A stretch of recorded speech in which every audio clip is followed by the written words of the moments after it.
कोई नई लैंग्वेज सीखना एक्चुअली बहुत आसान है। तुम शुरुआत करते हो ये वीडियो देखकर, फिर तुम स्क्रीन को घूरते हो, फिर एक ऐसी लैंग्वेज चुनते हो जिससे तुम्हारा कोई लेना देना नहीं, उसका एक लेसन करते हो और फिर उसे भूल जाते हो। फिर तुम YouTube पर सर्च करते हो how to learn English in 6 weeks, वो भी एक ऐसे यूट्यूबर की वीडियो से जिसने खुद इसे सीखने में 6 साल लगाए हों। पर अगर तुम्हें सच में कोई लैंग्वेज सीखनी है तो तुम्हें ये मेक श्योर करना होगा कि तुम इसे गलत रीजंस के लिए नहीं सीख रहे। श्योर, अगर तुम कोई बहुत मुश्किल लैंग्वेज सीखते हो तो शायद तुम कुछ अजनबियों को इम्प्रेस कर लो या अपने दोस्तों के सामने थोड़ा शो ऑफ कर सको। पर अगर तुम एक बिगिनर हो तो तुम्हें असल में वो लैंग्वेज चुननी चाहिए जो तुम्हारे काम आए और जिसे सीखने में तुम्हें मजा आए। अगर तुम इसे एक बोझ की तरह ट्रीट करने वाले हो तो मत चुनो। अगर तुम सच में कोई लैंग्वेज सीखना चाहते हो तो बस खुद से पूछो, क्या मेरे पास सही मोटिवेशन है? एग्जाम्पल के लिए, मुझे आने में बिना सबटाइटल्स के देखना है। ये मोटिवेशन तुम्हें जापानी सीखने के लिए एक दिन से ज्यादा मोटिवेट नहीं करेगी। पर मेरे कॉर्पोरेट ऑफिस में सब फ्लुएंट इंग्लिश बोलते हैं और मुझे मीटिंग्स में डम्ब नहीं दिखना, ये काफी अच्छी मोटिवेशन है क्योंकि ये तुम्हारी ग्रोथ से जुड़ी है। या फिर मेरा सारा काम अटक रहा है और मुझे इंग्लिश चाहिए सर्वाइवल के लिए, ये एक परफेक्ट मोटिवेशन है उस लैंग्वेज को स्टार्ट करने के लिए। तो अब जब तुमने लैंग्वेज और मोटिवेशन चुन ली है तो अब आते हैं सबसे आसान पार्ट पर, जो है इसे सीखना। यूजुअली इंटरनेट पर लोग तुम्हें बताएंगे कि किसी भी लैंग्वेज को जल्दी सीखने का फास्टेस्ट मेथड है एक लैंग्वेज पार्टनर, ट्यूटर, या एक ऐसा दोस्त ढूंढना जो तुम्हारे साथ बैठकर तुमसे बच्चों की तरह बात करे जब तक तुम वर्ड्स और सेंटेंसेस पिकअप न करने लगो। और माना कि ये शायद फास्टेस्ट तरीका है, पर इसमें ह्यूमन इंटरैक्शन चाहिए जो हम में से बहुत लोगों को पसंद नहीं। तो इसकी जगह यहाँ एक मेथड है जिसे तुम अकेले अपने घर पर बैठकर कर सकते हो फ्लुएंट बनने के लिए। फर्स्ट स्टेप है बेसिक सीखना। ये एक्चुअली बहुत आसान स्टेप है, पर बहुत से लोग इसे स्किप करने की कोशिश करते हैं डुओलिंगो या किसी ऐप पर बस 1-2 गेम वाले लेसन्स करके।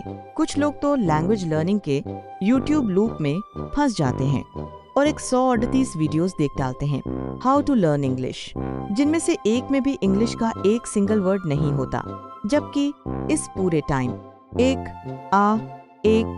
तुम्हें असल में सिर्फ इतना करना था कि उस लैंग्वेज की एक बिगिनर टेक्स्ट बुक ढूंढनी थी जिसमें प्रैक्टिस एक्सरसाइजेस हों।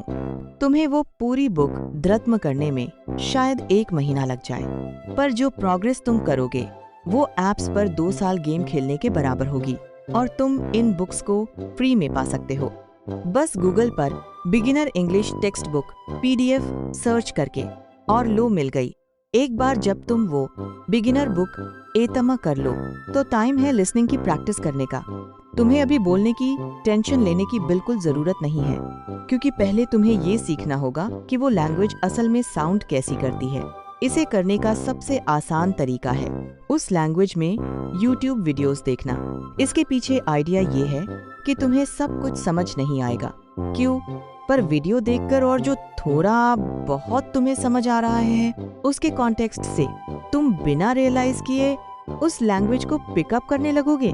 ये तरीका बहुत अच्छे से काम करता है क्योंकि हर लैंग्वेज में सिर्फ कुछ हथार वर्ड्स ही होते हैं जो रेगुलर कॉन्वर्सेशन में यूज होते हैं। तो टाइम के साथ सान वान डाट तुम हर वीडियो में वही सेम वर्ड्स और फ्रेजेस पहचानने लगोगे। तुम देखने के लिए कुछ भी चुन सकते हो, बस शर्त ये है कि वो इंटरेस्टिंग हो और तुम्हें कम से कम 30% समझ आ रहा हो।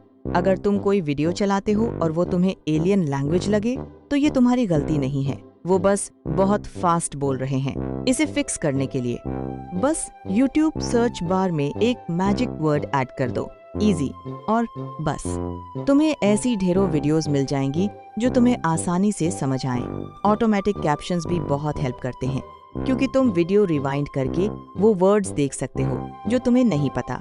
पर तुम कुछ भी करो, गलती से भी अपनी लैंग्वेज के सबटाइटल्स ऑन मत करना।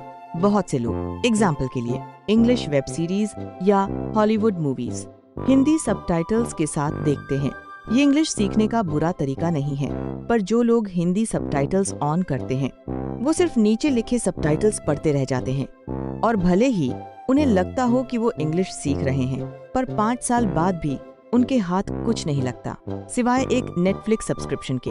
पर लकीली तुमने सही लैंग्वेज में सबटाइटल्स यूज किए हैं और अब तुम जो भी देखते हो उसका कम से कम 70% समझ सकते हो।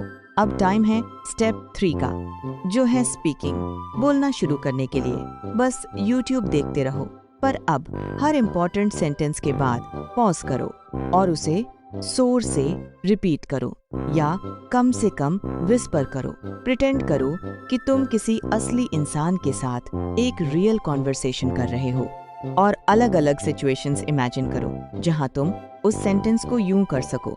जब भी कोई सेंटेंस बहुत यूजफुल लगे उसे एक नोटबुक में लिख लो, माना कि तुम शायद उस नोटबुक को दोबारा कभी खोलकर नहीं देखोगे, पर थोड़ी राइटिंग प्रैक्टिस के लिए ये अच्छा है।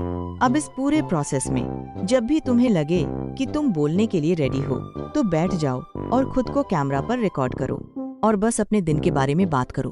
तुमने क्या किया, तुम आगे क्या करने वाले हो, और उस इमेजिनरी इंसान से 1-2 क्वेश्चंस भी पूछो।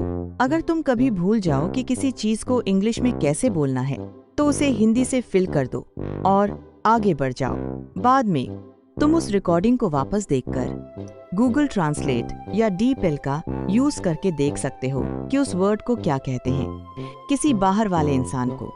ये लैंग्वेज सीखने का बहुत लोनली और अजीब तरीका लग सकता है, पर अगर तुमने कभी किसी को ये कहते सुना है कि वो सेल्फ टॉट है और उसने खुद से फ्लुएंट इंग्लिश सीखी है, तो वो एग्जैक्टली यही कर रहे थे। और बस इतना ही है। अगर तुम उस लैंग्वेज के बारे में पढ़ते रहे, YouTube देखते रहे और कैमरा से बात करते रहे और तो तुम कभी किसी असली इंसान से बात किए बिना भी फ्लुएंट हो जाओगे।